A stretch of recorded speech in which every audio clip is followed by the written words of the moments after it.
Selamat pagi adik-adik yang ada di rumah. Gimana kabarnya pada pagi hari ini? Tentu saja dalam keadaan sehat ya adik-adik.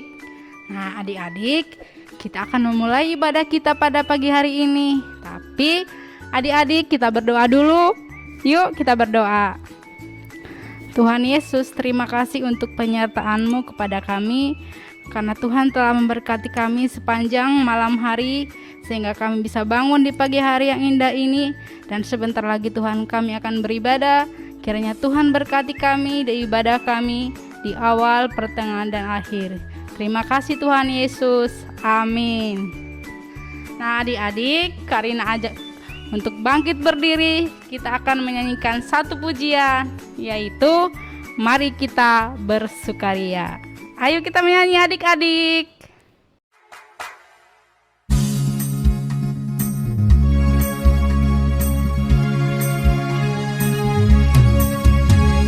Mari kita bersukaria karena ini hari bahagia, kita berkumpul jadi satu. Puji Tuhan semesta itu, haleluya. Tepuk tangan, wajah berseri, hilangkanlah hati yang sedih. Yesus berkata, bukankah Yesus berkata, damai yang diberikan kita, mari kita bersukaria.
Adik-adik, dalam kondisi pandemi ini semua kita lakukan di rumah, benar?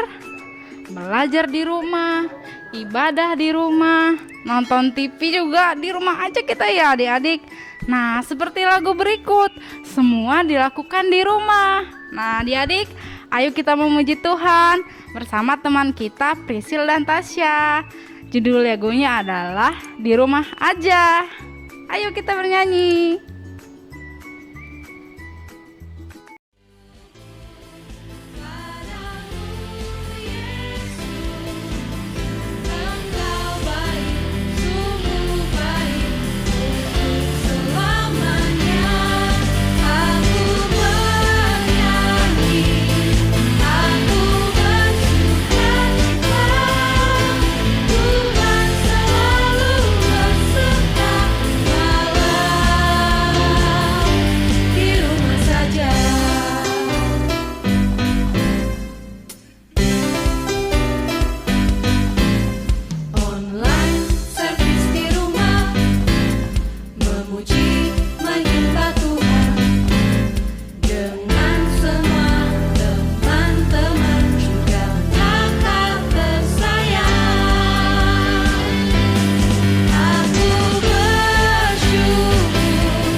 Lagu yang tadi judulnya Di Rumah Aja. Semua di rumah aja. Nah adik-adik, sekalipun semua aktivitas kita lakukan di rumah saja, bukan berarti kita jadi berdiam diri atau kita jadi minder, tapi kita harus berani tampil beda.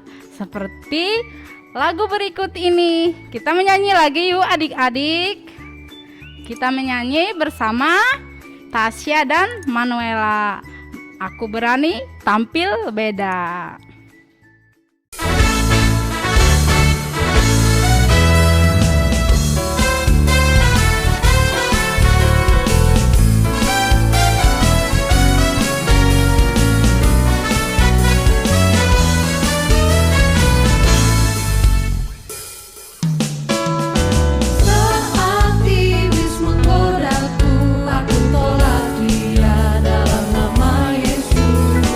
Saat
adik-adik, setelah tadi kita memuji Tuhan, sekarang waktunya kita untuk pengakuan iman rasuli. Adik-adik yang ada di rumah, Karina ajak untuk bangkit berdiri, berikan sikap sempurna. Sudah? Kalau sudah, hitungan ketiga kita mulai ya. 1, 2, 3. Aku percaya kepada Allah, Bapa yang Maha Kuasa, Khalik langit dan bumi, dan kepada Yesus Kristus, anaknya yang tunggal Tuhan kita, yang dikandung dari Roh Kudus, lahir dari anak Maria, yang menderita di bawah pemerintahan Pontius Pilatus, disalibkan, mati dan dikuburkan, turun ke dalam kerajaan maut. Pada hari yang ketiga, bangkit pula dari antara orang mati, naik ke surga, duduk di sebelah kanan Allah, Bapa yang Maha Kuasa, dan akan datang dari sana untuk menghakimi orang yang hidup dan yang mati. Aku percaya kepada Roh Kudus, gereja yang kudus dan persekutuan orang kudus, pengampunan dosa, kebangkitan orang mati, dan hidup yang kekal. Amin. Baik adik-adik yang ada di rumah, tiba saatnya kita akan mendengarkan cerita kebenaran firman Tuhan. Adik-adik, boleh Alkitabnya disiapkan dulu. Kalau sudah disiapkan, kita akan menyanyikan satu pujian, Aku Ingin Dengar Cerita.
Yeay. Selamat pagi adik-adik. Shalom semuanya. Senang sekali Kak Doni boleh berjumpa dengan adik-adik meskipun melalui Zoom rekaman ya. Bukan Zoom ya, rekaman ya. Nah, udah lama juga Kak Doni nggak cerita sama adik-adik sekalian. Adik-adik sehat semua ya? Oke, sehat. Nah, kita tadi sudah memuji Tuhan tuh. Kita sudah berdoa, kita sudah menaikkan pengakuan iman rasuli, menyatakan iman rasuli kita. Dan saat ini nih, kita mau mendengarkan cerita. Wah, ceritanya kayak apa tuh? Wah, adik-adik udah lihat tuh cerita tentang Tuhan Yesus menyembuhkan wanita yang sakit pendarahan. Nah, namun sebelumnya adik-adik, kita mau berdoa dulu ya, oke? Kita tundukkan hati kita di hadapan Tuhan. Mari kita berdoa. Bapa Surgawi, terima kasih untuk kemurahan-Mu. Pagi hari ini kami bersama dengan seluruh adik-adik, orang tua boleh mengikuti sekolah minggu. Dan saat ini kami mau merenungkan firman-Mu. Kami mendengarkan cerita firman-Mu. Ialah firman Tuhan yang kami renungkan bersama-sama, mengubahkan kehidupan kami. Hidup kami semakin menyukakan hati-Mu ya Tuhan. Berkati kami Tuhan. Kami menolak segala tipu daya iblis yang merusak konsentrasi kami ketika kami merenungkan firman. Tolong kami Tuhan. Di dalam nama Tuhan kami Yesus Kristus kami berdoa. Haleluya. Amin. Yes. Amin adik-adik. Nah, adik-adik udah siap semua? Alkitabnya sudah disiapkan. Dan juga mungkin ada buku catatan. Sudah disiapkan ya. Kalau ibadah harus rapi ya adik-adik ya, jangan tidur-tiduran sambil ibadah ya, tapi duduk yang baik. Nah, kita mau dengarkan cerita firman Tuhan, cerita tentang Tuhan Yesus yang begitu luar biasa, yang menyembuhkan wanita yang sakit pendarahan. Dari mana tuh ayatnya Kak Doni? Dari kitab mana? Oke deh, yaitu dari kitab Yes, itu dia. Lukas pasal 8 ayat 43 sampai dengan 47. Lukas 8 ayat 43 sampai 47. Yuk dibuka yuk Alkitabnya. Kalau nggak bisa, panggil papa mamanya untuk kelas ini ya, kelas balita ya. Atau nggak kelas kecil yang masih kesulitan. Kalau kelas besar gimana ya, buka sendiri. Sudah besar masa suruh bukain. Nggak pernah baca Alkitab kalau nggak pernah buka Alkitab. Nah, udah semua? Yuk Kak Doni hitung ya.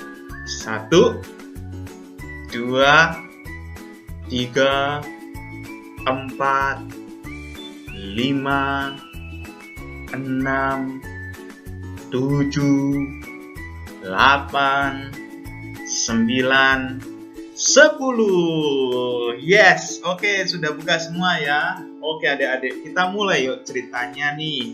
Nah, ceritanya begini nih saya. Pada zamannya Tuhan Yesus itu ada seorang wanita. Saya off cam dulu ya Kak Doni biar adik-adik bisa baca itu ya. Oke. Nah, seorang perempuan yang sudah 12 tahun. Kenapa adik-adik 12 tahun? Sakit apa? Sakit pendarahan. Dan sakitnya ini adik-adik banyak tabib tidak dapat menyembuhkan. Sedih sekali perempuan ini. Sakit pendarahan 12 tahun loh. Sekarang adik-adik berapa usianya tuh?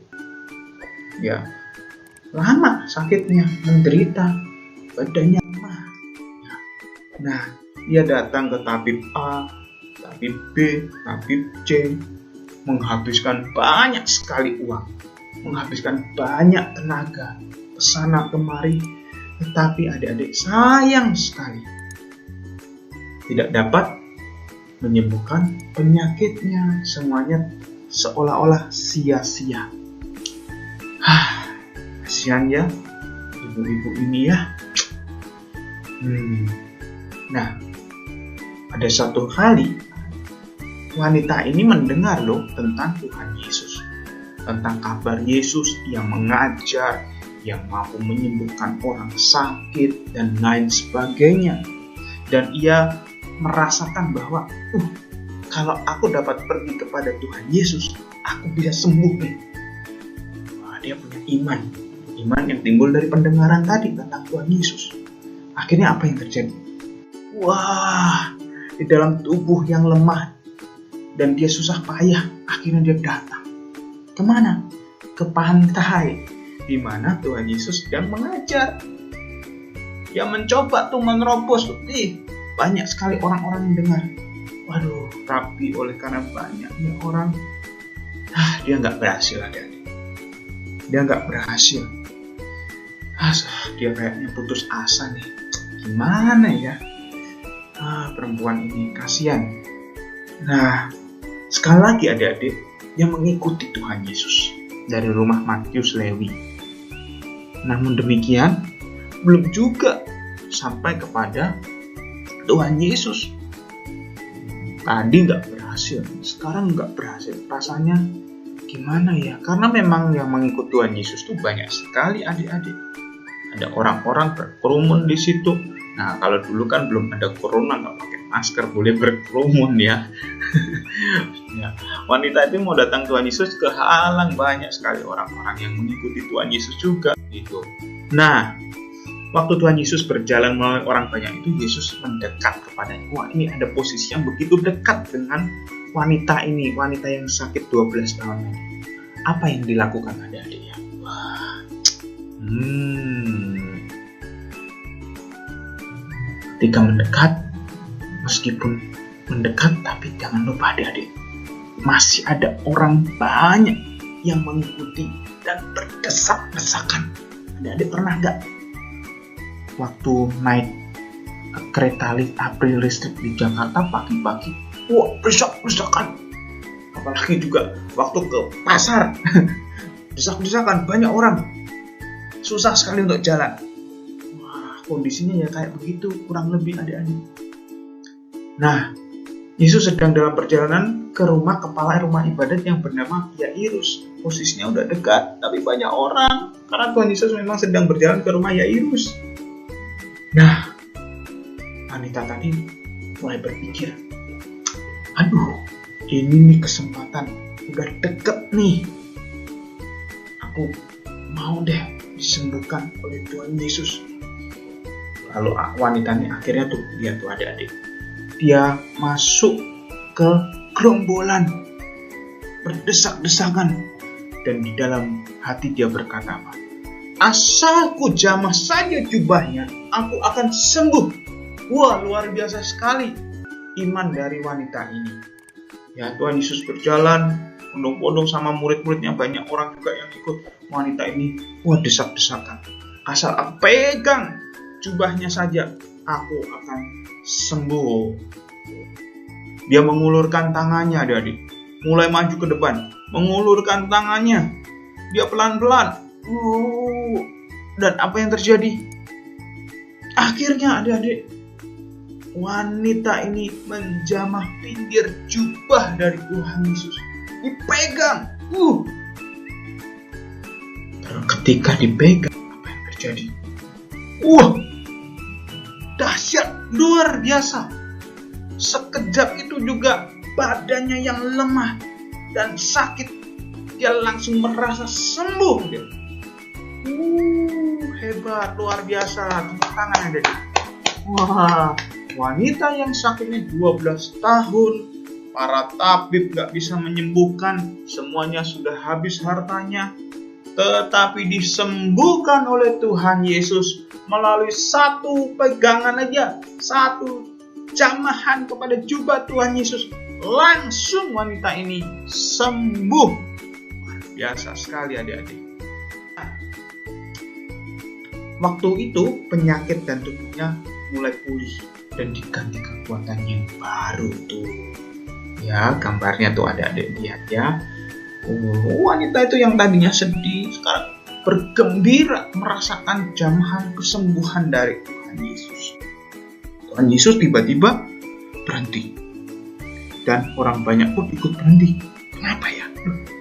Kok Tuhan Yesus berhenti? Lalu Tuhan Yesus melihat sekelilingnya.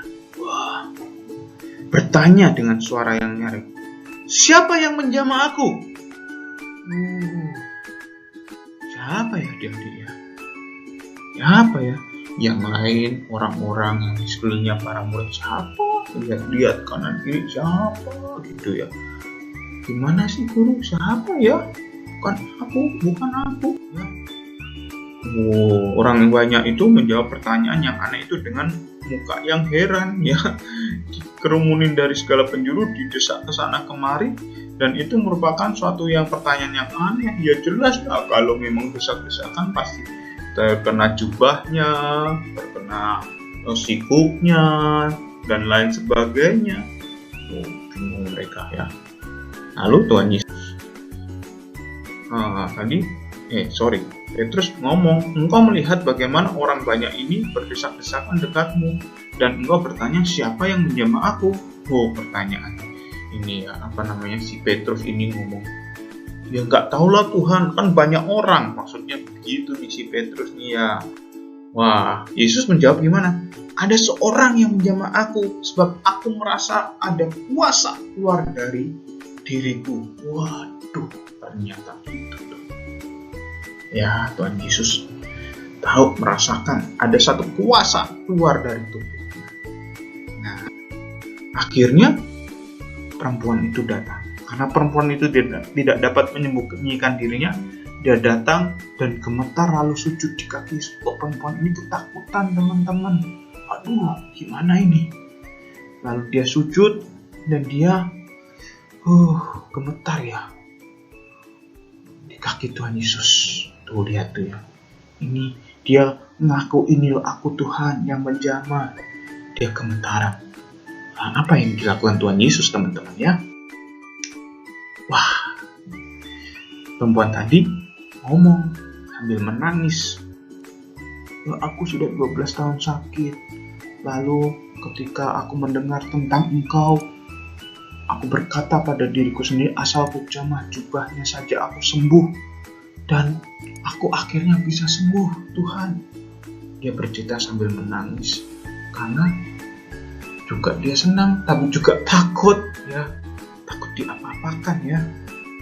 Lalu Tuhan Yesus berkata dengan lemah lembut, hai anakku, wah, iman telah menyelamatkan engkau. Pergilah dengan selamat. Ternyata Tuhan Yesus tidak marah-marah loh teman-teman. Tuhan Yesus justru berkata, hai anakku. Hai anakku itu artinya apa? Itu satu sebutan yang bagaimana begitu dekat, begitu sayang, begitu mengasihi orang ya.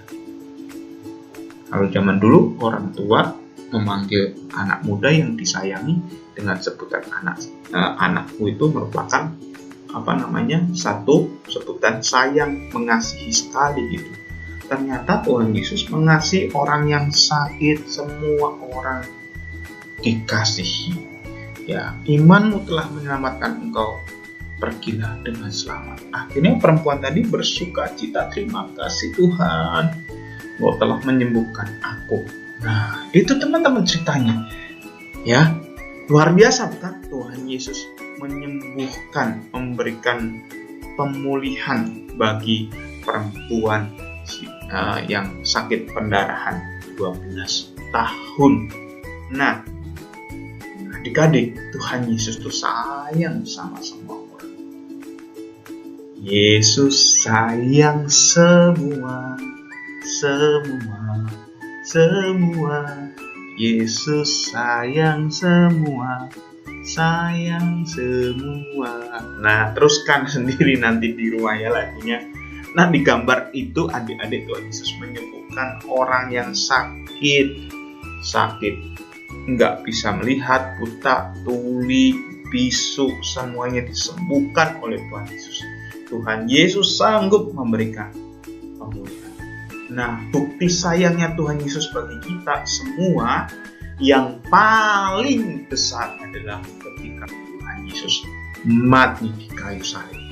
Dia disalib untuk menyelamatkan kita supaya kita tidak dihukum, tidak masuk neraka, tidak dihukum api yang kekal, tidak menderita selamanya. Dan Tuhan Yesus memberikan dirinya supaya kita yang berdosa ini orang yang berdosa ini beroleh pengampunan. Adik-adik yang dikasih Tuhan, sayangnya Tuhan Yesus sampai memberikan nyawanya untuk kita. Ya, dia disalib, padahal dia nggak bersalah. Dia nggak pernah berbuat dosa. Oleh karena kita, dia mati disalibkan. Adik-adik, kita patut bersyukur. Tuhan, terima kasih Tuhan untuk pengorbananmu di kayu salib. Darahmu tercurah untuk menebus dosaku, sehingga aku beroleh keselamatan. Adik-adik yang dikasih Tuhan, ketika Tuhan Yesus mati di kayu salib, memberikan hati yang baru pada kita. Hati yang penuh belas kasihan. Hati kita yang jahat disucikan, sehingga kita mampu untuk lepas dari hal-hal yang jahat. Adik-adik yang dikasih Tuhan, kita menjadi anak-anak Tuhan, kita menjadi murid-muridnya Tuhan Yesus. Kita patut bersyukur. Kita patut meneladani kasih Tuhan Yesus, mengasihi semua orang. Ya, ketika kita dikasihi oleh Tuhan Yesus, maka kasih Allah dalam hati kita mendorong kita untuk memiliki hati yang peduli terhadap sesama kita, terhadap papa mama, terhadap kakak, adik, sepupu, saudara, om tante, opa, oma, teman-teman sekolah, teman-teman di gereja, semuanya, tetangga kanan kiri kita memiliki kasih kepada mereka. Ya, kasih yang kita miliki tadi diwujudkan dalam hal pertama, misalnya mengampuni. Adik-adik harus senantiasa suka mengampuni kesalahan orang. Orang mungkin suka menyakiti kita, suka cubit kita. Kita baik-baik, diolok-olok, tapi Tuhan Yesus mengajarkan mengampuni. Ya, Tuhan Yesus sayang semua orang. Tuhan Yesus pun diolok-olok. Tapi ketika disalib dia berkata, Bapa ampuni mereka, karena mereka tidak tahu apa yang mereka perbuat. Adik-adik harus senantiasa punya hati mengampuni sesama, mengasihi sesama. Ya, yang kedua tuh, contohnya lagi, suka berbagi. Tuhan Yesus membagikan hidupnya untuk kita, supaya kita beroleh hidup. Tuhan Yesus juga pernah membagikan berkat. 5 roti dan 2 ikan diberkati Tuhan Yesus, lalu diberikan kepada kurang lebih 5.000 orang laki-laki makan dengan kenyang. Tuhan Yesus mau berbagi hidupnya, berbagi pengajaran, ngajarin murid-muridnya jadi benar. Ya, kita pun juga harus berbagi. Kita punya makanan, boleh dibagikan. Kita punya pengajaran yang baik, kita juga bagikan. Ya, hidup berbagi dengan sesama. Lalu juga menghormati. Orang yang lebih tua menghormati. Tuhan Yesus menghormati mamanya, menghormati orang-orang yang lebih tua daripadanya. Ya, kita juga harus menghormati. Sama seperti Tuhan Yesus menghormati. Dia menghormati Bapa di surga. Kita pun juga menghormati sesama kita, adik-adik. Ya, nggak boleh sombong, nggak boleh menghina, mengejek, membuli. Nggak boleh itu ya, itu nggak benar itu. Mendoakan, ya mendoakan siapa? Papa mamanya didoakan. Temannya yang nakal didoakan supaya jadi baik. Lalu apa lagi? Mendoakan kakek nenek, mendoakan orang-orang yang sakit, teman kita yang sakit, tetangga kita yang sakit, semuanya didoakan karena kita mengasihi mereka. Tuhan Yesus mengasihi banyak orang, kita pun juga mengasihi banyak orang. Semua orang dikasihi oleh Tuhan Yesus. Doakan. Tuhan, doakan papaku biar sehat. Tuhan, tolong mama waktu mengurus rumah tangga, mengurus rumah, berikan kekuatan, kesehatan, macam-macam, didoakan yang baik, yang benar, bertumbuh di dalam Tuhan, ya. Oke. Lalu menolong sesama kita yang kesulitan ditolong. Ya, adiknya kesulitan untuk ngerjain PR, dibantuin, bukan dibantuin ngisi, dibantu untuk memahami soal, dibantu untuk supaya bisa mengerjakan PR-nya, misalnya begitu ya. Menolong ibunya yang lagi beberes rumah, nyapu, ambil barang-barang yang keleleran dimasukkan ke kotak, ke lemari, ke tempatnya. Ya, sampah-sampah, bungkus-bungkus snack, makanan yang baru selesai dihabiskan makanannya dibuang pada tempatnya. Menolong mama membersihkan rumah dan lain sebagainya. Inilah bukti kasih Allah dalam diri kita itu nyata, jadi ya.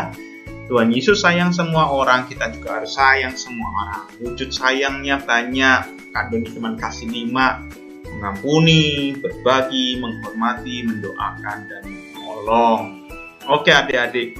Nah, jangan lupa nih ada ayat hafalan. Ini dia hafalannya. Ia menjadikan segala-galanya baik. Yang tuli dijadikannya mendengar. Yang bisu dijadikannya berkata-kata. Markus pasal yang ke-7 ayat 37b. Salah ya, betul ya, 37b. Nah, ini menjadi ayat hafalan. Adik-adik hafalkan dan nanti boleh di-sharekan di grup WhatsApp. Nah, tugasnya di rumah adik-adik. Nah, nanti adik-adik di rumah ajak papa mamanya, orang tuanya atau adiknya atau siapapun untuk berdoa bersama dan nanti boleh di-record. Adik-adik yang berdoa ya, bukan papa mama. Doakan papa mama barengan lu nanti ya. Misalnya doain mama, papahnya yang minta tolong merecord, merekam. Boleh seperti itu. Yang kedua boleh juga begini. Nih ada beberapa pertanyaan. Wawancara papa mamanya. Wawancaranya gini. Direkam bilangin, Papa, Mama, kenapa sih kita harus baik kepada semua orang? Nanti papa mamanya boleh jabarkan, ceritakan, gitu ya. Yang ketiga boleh juga begini tuh, didengerin papa mamanya, adik-adik bercerita. Papa mama, aku mau cerita dari cerita sekolah minggu tentang yang namanya Tuhan Yesus menyembuhkan perempuan yang sakit pendarahan selama 12 tahun. Ceritanya begini pak, bla bla bla. Nah itu boleh ya, bisa 3 menit ya. Yang penting ceritanya intinya dapat dibagikan kepada papa mamanya ya. Jadi ada 3 alternatif tugas lah adik ya. Boleh dikerjain tuh, nanti boleh dibagikan ke teman-temannya di grup WhatsApp Sekolah Minggu Gereja Kristus Purwakarta supaya saling memberkati, saling mengasihi satu sama lain di dalam keluarga. Oke? Yuk kita berdoa, kita tundukkan hati. Tuhan Yesus yang baik, terima kasih kami boleh mendengarkan cerita sekolah minggu. Engkau telah menyembuhkan berbagai macam orang dan kasih-Mu bagi semua orang. Kiranya kami boleh mengasihi semua orang ya Tuhan. Orang-orang yang baik, orang-orang yang mungkin juga ada yang tidak baik terhadap kami. Kami mau kasihi dengan kasih-Mu. Aku kasihi dengan kasih-Mu Tuhan. Kami mau mendoakan mereka, kami menolong mereka. Berkati adik-adik sekalian, berkati orang tua, papa, mama, sehingga mereka boleh menjadi pribadi yang mengasihi Tuhan, bertumbuh dalam iman. Berkati usaha pekerjaan papa, mama ya Tuhan. Berkati studi sekolah adik-adik sekalian di masa COVID daring, juga Tuhan bekerja memampukan adik-adik sekalian. Dan kedepannya kami berdoa sekolah tatap muka dapat kembali terbuka dan sekolah minggu nantinya juga boleh kami bersekutu di gereja-Mu Tuhan. Terima kasih Tuhan buat persekutuan kami pagi hari ini. Terima kasih Bapak. Dalam nama Tuhan kami Yesus Kristus kami berdoa. Haleluya. Amin. Yeay. Akhirnya selesai juga adik-adik. sekolah minggu kita pada hari Minggu ini, tanggal 5 September 2021. Tuhan Yesus memberkati. Sampai jumpa minggu depan. Dadah.